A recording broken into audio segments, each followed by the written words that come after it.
Welcome to R5 TV news.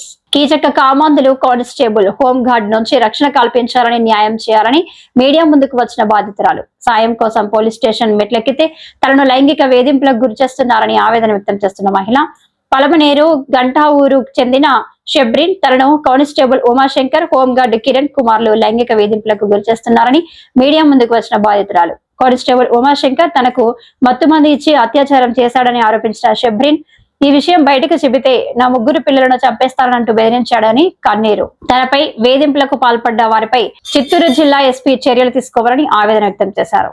నేను పలమనేరులో ఉంటాను. గంటావూరు కాలనీలో నేను ఉంటాను. నేను 5 ఏళ్ల ముందు నేను నా భర్త గురించి కంప్లైంట్ ఇచ్చేదానికి పోలీస్ స్టేషన్కి వెళ్ళాను. ఆడు వెళ్ళి నాకు ఇట్లా పెట్రోల్ వేసి కాల్స్తానన్న దానికి నా హస్బెండ్ పోలీస్ వాళ్ళు చూసి వాళ్ళ మీద కేసు పెట్టారు. అప్పుడు ఆ కంప్లైంట్లో నేను మొబైల్ నెంబర్ రాసి ఇచ్చిన దానికి ఆ మొబైల్ నెంబర్లో తీసుకొని కిరణ్ అనే అతను 5 ఏళ్ళ నుంచి నాకు చాలా హరాస్ చేస్తున్నాడు. దానివల్ల ఈయన ఇట్లా సతాయిస్తూ ఉన్నాడు అనేసి నేను దేవేంద్ర అతను నాకు ఫ్రెండ్, ఆయనకి నేను చెప్పాను. ఆయన ఏం చెప్పారంటే నాకు ఉమా అనే అతను నాకు ఫ్రెండు, నాకు తమ్ముడు కూడా అవుతాడు, తనకి నేను చెప్తాను అనేసి తన దగ్గరికి తోడుకొని వెళ్ళి తనకి తెలియజేశాడు. తను తెలియజేసిన తర్వాత ఆయన నేను మాట్లాడతాను అనేసి తను భయపెట్టాడు. కిరణ్ అనే అతనికి భయపెట్టి మాట్లాడాడు.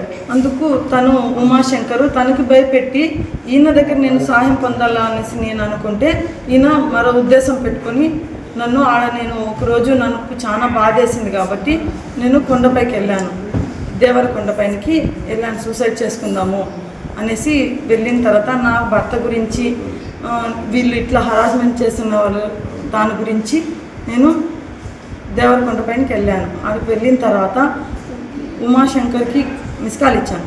ఇట్లా నేను చాలా కష్టంలో ఉన్నాను అన్నయ్య, నేను చాలా బాధలో ఉన్నాను, ఇట్లా నేను చావేదానికి వచ్చాను, ఇప్పుడు నేను ఏం చేయాలో నాకు దిక్కు తోచట్లేదు అన్నయ్య అంటే, సరే నువ్వు ఏం భయపడద్దు వద్దినా నేను వస్తా అన్నాను అనేసి నాకు చెప్పాడు. నేను ఎక్కడున్నాము అంటే నేను ఇప్పుడుదా పోలీస్ స్టేషన్లో వెళ్ళాను, నేను జాయిన్ అయ్యేసి 1 గంట లోపల నేను వచ్చేసాను, నువ్వు ఆడే వెయిట్ చేయి, నేను మీ ఫ్రెండ్ని కూడా తోడుకొని వస్తాను దేవేంద్ర అని, నువ్వు ఏం చేసుకోవద్దు బిడ్డలు ఉన్నారు కదా అనేసి నాకు నచ్చ చెప్పి ఆడే ఉండమని చెప్పినందుకు నేను ఆడ వెయిట్ చేసి ఉండగా తను వచ్చాడు, ఒంటరిగా వచ్చాడు.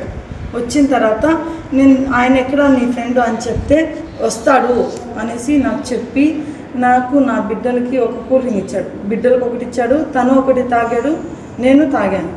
తాగిన మరుక్షణం నా మీద మరో ఆలోచనతో పెట్టుకొని నన్ను బలవంతం చేశాడు ఆడ కొండపైకి. అలా చెయ్యొద్దు అనేసి నేను కాళ్ళు పట్టుకున్నా, నేను నీ దగ్గర సహాయం కోసం వచ్చాను, నువ్వు అలా చేయకూడదు, నన్ను ఎంతగా నేను అడుగుతున్నా కూడా లేదు, నా పెద్ద బిడ్డ అడ్డొస్తే కూడా తనకి ఒక చెంప దెబ్బ కొట్టి తనకి నన్ను అలా బలవంతం చేశాడు. నేను సైలెంట్గా ఉండిపోయాను, భయపడి నేను ఇదిగా పోలీస్ కదా నువ్వు ఏం చెప్పినా 3 మనిషికి చెప్తే నిన్ను చంపేశాను అని నాకు బెదిరించినందుకు, నన్ను బ్లాక్మెయిల్ చేసినందుకు నేను సైలెంట్గా ఉండిపోయాను. మళ్ళీ దాని తర్వాత నేను సైలెంట్గా ఉన్నా కూడా మరో విధంగా ఇప్పుడు నేను చేసింది తప్పు కాబట్టి ఇంకా మేమిద్దరు ఇష్టంగా చేసుకుంటే అది తప్పు కాదు అనేసి నన్ను రోజు వచ్చి వేధిస్తున్నాడు సార్. అందుకని నేను అది భయపడి నేను ఎస్పీ దగ్గరికి వెళ్ళాను, చిత్తూరు ఎస్పీ దగ్గరికి వెళ్ళి కంప్లైంట్ ఇచ్చేదామనేసి వెళ్ళాను. ఆడికి వెళ్తే పలమనేరు ఎస్ఐ దగ్గర వెళ్ళమన్నారు, ఆడికి వెళ్తే వాళ్ళు బంగారుపాలెం పోలీస్ స్టేషన్కి వెళ్ళమన్నారు. సరే ఆడ వెళ్తే కూడా మళ్ళీ మేము డిఎస్పీ దగ్గర వెళ్ళమని చెప్పారు. నిన్న డిఎస్పీ దగ్గర వెళ్ళినా కూడా నాకు ఏ న్యాయం అయితే చేయలేదు. నేను ఎక్కడ వెళ్ళినా ఆ కంప్లైంట్ నాకు ఇప్పుడు కావాలి ఇవ్వండి అంటే కూడా కంప్లైంట్ కూడా లేదు.